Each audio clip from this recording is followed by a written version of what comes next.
नमस्कार दोस्तों, target with PS Parihar channel में आपका स्वागत है। सुबह के इस वीडियो में ऐसी सूचनाएं होती हैं जो विभिन्न समाचार पत्रों पर छाई हुई होती हैं और विद्यार्थियों के लिए आवश्यक होती हैं। तो आइए शुरू करते हैं और देख लेते हैं कि आज के समाचार पत्रों में ऐसी कौन कौन सी सूचनाएं हैं। तो वीडियो को जल्दी से लाइक कर दें, शेयर कर दें। जिन छात्रों ने चैनल को अभी भी सब्सक्राइब ना किया हो तो जल्दी से सब्सक्राइब कर लें ताकि आप लोगों को भी इसी तरीके की ऑथेंटिक अपडेट सबसे पहले मिलती रहे। आगे बढ़ने से पहले एक और सूचना उन विद्यार्थियों के लिए है जो यूपी टीईटी की तैयारी कर रहे हैं। वे विद्यार्थी चक्षु प्रकाशन की एक ये पुस्तक है जिसे ले सकते हैं। काफ़ी अच्छी पुस्तक है। इस पुस्तक में 3000 से ज़्यादा महत्वपूर्ण प्रश्न दिए गए हैं और उनकी पूरी की पूरी जो व्याख्या है वो भी दी गई है। परीक्षा में ये प्रश्न पूछे भी जा सकते हैं और यहाँ पर यूपी टीईटी का पूरा स्टडी मटेरियल भी है, 2 शॉर्ट क्वेश्चन भी हैं। और ये जो पुस्तक है सभी कापी किताबों की दुकानों में आपको देखने को मिल जाएगी। अगर आप लोग ऑनलाइन लेना चाहते हैं तो इसकी जो लिंक है मैंने डिस्क्रिप्शन बॉक्स में दे दी है, वहाँ पर जा करके आप लोग ऑनलाइन भी मंगवा सकते हैं। काफ़ी विश्लेषणात्मक तरीके से इस पुस्तक में बताया गया है कि किस किस भाग से ज़्यादा क्वेश्चन पूछे जाते हैं। जैसे यहाँ पर देख सकते हैं लिखा है बाल विकास एवं शिक्षा शास्त्र के लर्निंग से कितने क्वेश्चन कब पूछे गए हैं और अधिगम से कितने क्वेश्चन कब पूछे गए हैं, प्रेरणा से कितने क्वेश्चन कब पूछे गए हैं। इसी तरीके से हिंदी के बारे में बताया गया है, अन्य विषयों के बारे में भी इस पुस्तक में बताया गया है। यूपीटीईटी की संपूर्ण गाइड ही नहीं, अगर आप लोग इसका प्रैक्टिस सेट लेना चाहते हैं तो वो भी मार्केट में उपलब्ध है, जिसकी लिंक मैंने डिस्क्रिप्शन बॉक्स में दे दी है। चलिए शुरू करते हैं अब आज की सूचनाओं को। सबसे पहली सूचना है नई प्राथमिक, नई एलटी, नई टीजीटी भर्ती की जो मांग है वो अब तेज हो गई है। इसके लिए प्रयागराज में 31 अक्टूबर यानी कल एक महाधरना प्रदर्शन होने वाला है और विद्यार्थियों का कहना है कि सरकार चुनाव की अधिसूचना के पहले जल्दी इन तीनों भर्तियों के जो विज्ञापन है वो जारी कर दे। कल होने वाले धरना प्रदर्शन के लिए आज कई जगह कल बहुत सारे क्षेत्रों में प्रयागराज में विद्यार्थियों ने भ्रमण किया, कल के लिए रणनीति बनाई है, क्योंकि विद्यार्थी चाहते हैं कि ये जितनी भी भर्तियां हैं वो जल्दी आ जाए। नहीं तो अगर अगले साल ये भर्तियां आएंगी तो नई शिक्षा नीति के तहत आएंगी, उसमें काफ़ी बदलाव होंगे जिससे पुराने विद्यार्थियों को बहुत ज़्यादा समस्याएं हो सकती हैं। इसलिए अब ये जो मांग है वो और तेज हो गई है। युवा मंच के नेतृत्व में ये धरना प्रदर्शन हो रहा है और बहुत सारे संगठनों ने इसका साथ दिया है। लिखा है युवा मंच की तरफ से ये लिखा गया है कि अभी भी प्रदेश के विभिन्न विभागों में 5 लाख से ज़्यादा पद रिक्त हैं। इसके अलावा लाखों स्वीकृत पदों को खत्म भी किया जा रहा है। सरकार ने प्राथमिक विद्यालयों में 51,112 शिक्षक पदों पर भर्ती की प्रक्रिया शुरू करने का सुप्रीम कोर्ट में हलफनामा दाखिल किया था, लेकिन आज इससे भी मुकर गई है और छात्र शिक्षक अनुपात के हवाले प्राथमिक विद्यालयों में शिक्षकों के सरप्लस होने का आंकड़ा भी पेश कर दिया है। जबकि हाल ही में जारी यूनेस्को रिपोर्ट में खुलासा हुआ है कि उत्तर प्रदेश में बेसिक के लगभग 3,30,000 पद रिक्त पड़े हुए हैं। यही हाल माध्यमिक विद्यालय व उच्च शिक्षा का है। निदेशालय के पास सालों से एलटी ग्रेड शिक्षकों के 8,000 से ज्यादा पदों का अधिकाचन प्राप्त है। गत संपन्न हुई भर्ती में 4,000 से ज्यादा पद रिक्त पुरानी भर्ती की बात हो रही है। इसी तरीके से अशासकीय माध्यमिक विद्यालय में यानी कि टीजीटी पीजीटी के लिए लगभग 27,000 पद रिक्त पड़े हुए हैं। इसी तरीके से सुप्रीम कोर्ट के आदेश के बावजूद भी इन विद्यालयों में तदर्थ शिक्षकों के रिक्त पद 10,000 जो खाली हैं उनको नहीं जोड़ा जा रहा है। तो ये मांग की जा रही है और चूंकि सरकार ने इन तीनों भर्तियों के बारे में सरकार घोषणा कर चुकी है, लेकिन पिछले 3-4 महीनों से सरकार खामोश हो गई है। नई भर्तियों के बारे में कोई भी जवाब नहीं दे रही है कि आखिरकार कमेटी की रिपोर्ट का क्या होगा, कब तक रिपोर्ट आएगी, कब तक नई प्राथमिक शिक्षक भर्ती आएगी। एलटी ग्रेड के बारे में पिछले वर्ष ही उत्तर प्रदेश के जो मुख्यमंत्री योगी आदित्यनाथ और भाजपा के कई नेताओं ने अपने ऑफिशियल ट्विटर हैंडल के माध्यम से ये बताया था कि उत्तर प्रदेश लोक सेवा आयोग के द्वारा अनुमति प्रदान कर दी गई है और नई एलटी आएगी, लेकिन उसके बारे में भी अब हाल ही में कोई जानकारी नहीं दी जा रही है और शासन की तरफ से अनुमति नहीं दी जा रही है। जबकि ये बताया गया कि निदेशालय ने प्रस्ताव बना करके शासन को भेज दिया है।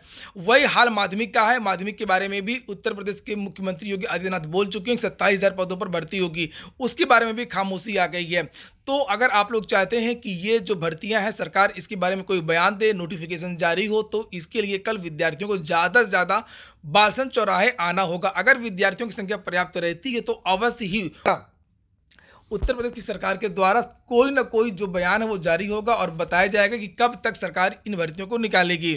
तो याद रखिए कल सभी विद्यार्थियों को बालसन चौराहे प्रयागराज में पहुंचना है और साथ में 31 तारीख को विद्यार्थी प्राथमिक शिक्षक भर्ती के लिए एक ट्विटर अभियान भी कर रहे हैं राष्ट्रीय एकता दिवस के अवसर पर, और आप लोग इसके लिए भी कल तैयार रहिए। और कल का जो हैशटैग है वो यहाँ पर देख सकते हैं UPGOVT_UPPRT_2।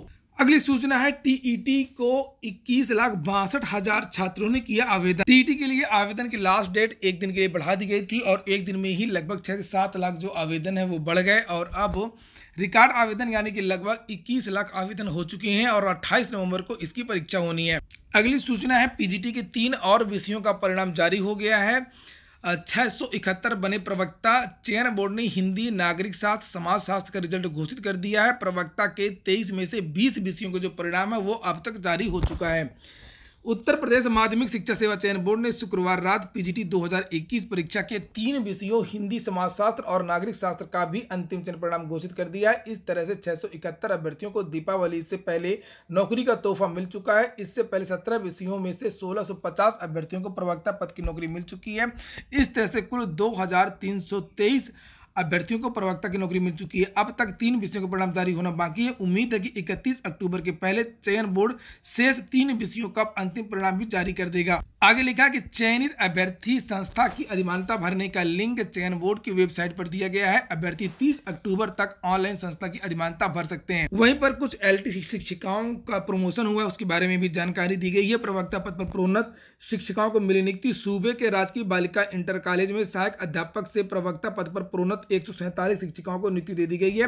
ज्यादातर शिक्षिकाओं को उसी जनपद के अन्य जीजीआईसी में प्रवक्ता पद पर नियुक्ति प्रदान की गई है। अगली सूचना है आरक्षण की। कल उत्तर प्रदेश लोक सेवा आयोग ने एक नोटिस जारी किया है और ये कहा कि जो भूतपूर्व सैनिक हैं उनको अब समूह ख यानी कि आरओ, एआरओ इत्यादि में भी रिजर्वेशन मिलेगा 5%।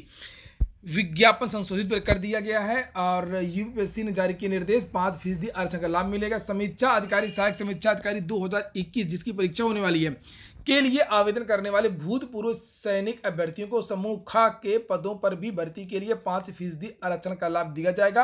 अब तक यह लाभ केवल समूह ग के पदों के लिए दिया जाता था। इस बाबत उत्तर प्रदेश लोक सेवा आयोग के सचिव जगदीश ने आवश्यक दिशा निर्देश जारी कर दिए हैं। सचिव की ओर से जारी विज्ञप्ति में कहा गया है कि आरओ 2021 का विज्ञापन 5 मार्च 2021 को जारी किया गया था और आवेदन की अंतिम तिथि 8 अप्रैल 2021 थी। इस बीच 16 मार्च 2021 को एक शासनादेश जारी हुआ। इसके अनुसार 10 मार्च 2021 की अधिसूचना के तहत उत्तर प्रदेश लोक सेवा आयोग विकलांग, स्वतंत्रता संग्राम सेनानी के आश्रितों और भूतपूर्व सैनिकों के लिए आरक्षण अधिनियम 2021 में राज्य के अधीनस्थ लोक सेवाओं और तत्संबंधी पदों पर भूतपूर्व सैनिकों को प्रतिनिधित्व प्रदान किए जाने के लिए उन्हें समूह ख के पदों पर 5% आरक्षण प्रदान किए जाने की व्यवस्था लागू कर दी गई है। आरक्षण से संबंधित एक और जानकारी है आज के समाचार पत्रों में, जिसे आप लोग यहां पर देख सकते हैं। क्रीमी लेयर की आय सीमा 10 लाख रुपए करने की अब तैयारी है और मेडिकल दाखिले से जुड़ी ऑल इंडिया कोटे की सीटों में ओबीसी अन्य पिछड़ा वर्ग को आरक्षण देने के बाद केंद्र सरकार एक समुदाय को एक और बड़ा तोहफा दे सकती है। ओबीसी क्रीमी लेयर की आय सीमा बढ़ाया जा सकता है। फिलहाल जो प्रस्ताव है इसमें 8 लाख रुपए से बढ़ाकर के 10 लाख रुपए तक सालाना करने की सिफारिश की गई है। हालांकि राष्ट्रीय पिछड़ा वर्ग आयोग इसके दायरे में 12 लाख रुपए से ज्यादा करने का सुझाव दे चुका है। आयोग का कहना है कि इससे ओबीसी आरक्षण का लाभ और ज्यादा लोगों को मिलेगा। ओबीसी वर्ग से इसकी मांग भी लंबे समय से की जा रही है। इस बीच सरकार का जो रुख है और आने वाले दिनों में इस तरह से उत्तर प्रदेश, पंजाब सहित अन्य 5 राज्यों में चुनाव भी होने, उसको देखते हुए यह माना जा रहा है कि यह ऐलान जल्द सरकार कर सकती है। अगली सूचना असिस्टेंट प्रोफेसर भर्ती की है। लिखा परीक्षा से हजारों बाहर, आयोग पर जड़ दिया ताला। असल में असिस्टेंट प्रोफेसर भर्ती की आज से परीक्षा हो रही है और बहुत सारे विद्यार्थियों के एडमिट कार्ड जारी नहीं हो रहे हैं। लगभग 6,500 विद्यार्थियों के जो एडमिट कार्ड हैं वो तकनीकी कारणों से या अन्य कारणों से जारी नहीं हुए। इन विद्यार्थियों ने आवेदन भी किया है, रजिस्ट्रेशन किया है, फीस जमा की है, सब कुछ किया है, लेकिन इन विद्यार्थियों के एडमिट कार्ड जारी नहीं हुए। इसलिए कल बहुत ज़्यादा हंगामा हुआ उच्चतर शिक्षा सेवा चयन आयोग में और इसके बाद में लगभग 1700 विद्यार्थियों को एडमिट कार्ड जारी कर दिया गया, लेकिन उसके बावजूद भी लगभग 5000 विद्यार्थियों के एडमिट कार्ड जारी नहीं हुए। इसी को लेकर के हंगामा होता रहा और अंत में शाम को 8 बजे ये जो विद्यार्थी मायूस होकर के चले गए। और यहाँ पर लिखा है कि आयोग की सचिव वंदना त्रिपाठी का कहना है कि बड़ी संख्या में अभ्यर्थियों ने किसी दूसरे रजिस्ट्रेशन नंबर पर फीस जमा कर दी थी। ऐसा कैसे हो सकता है कि दूसरे के नंबर पर विद्यार्थी कोई फीस जमा कर देगा। खैर, जिन अभ्यर्थियों की आज परीक्षा है उन विद्यार्थियों को बहुत बहुत शुभकामनाएं। सुबह आज 2 पालियों में ये परीक्षा होनी है। एक तो सुबह मीटिंग होनी है और एक सेकेंड मीटिंग 2 बजे से लेकर के 4 बजे तक होनी है। इसके बाद में कुछ भर्तियां भी हैं आज के समाचार पत्रों में, जिसे यहाँ पर देख सकते हैं। भारतीय नौसेना से भर्ती निकली है सेलर के पद की। लिखा है कि पदों की संख्या है 300 और अविवाहित पुरुष होने चाहिए, जन्म होना चाहिए 1 अप्रैल 2002 से लेकर के 31 मार्च 2005। ट्रेनिंग के दौरान 14,600 रुपये मिलेगा स्टाइपेंड, और ट्रेनिंग के बाद में 21,700 रुपये से लेकर के 69,100। ये वेबसाइट है जिसे जहां पर आप लोग जाकर के आवेदन कर सकते हैं, joinindiannavy.gov.in।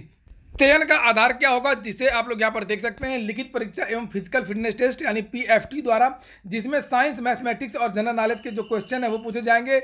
1.6 किलोमीटर की दौड़ भी होनी है, वो भी 7 मिनट में। 20 उठापटक और 10 पुशअप से भी शामिल है।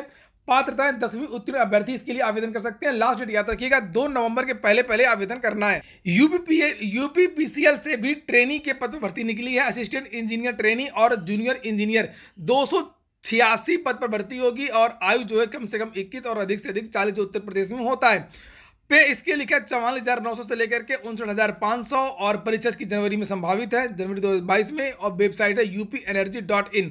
इस वेबसाइट पर जाकर के विद्यार्थी आवेदन कर सकते हैं, और यहाँ पर लिखा है निर्धारित विषय से इंजीनियरिंग डिग्री, 3 वर्षीय डिप्लोमा, देवनागरी लिपि में हिंदी की पर्याप्त जानकारी और अन्य पात्रताएं भी हैं।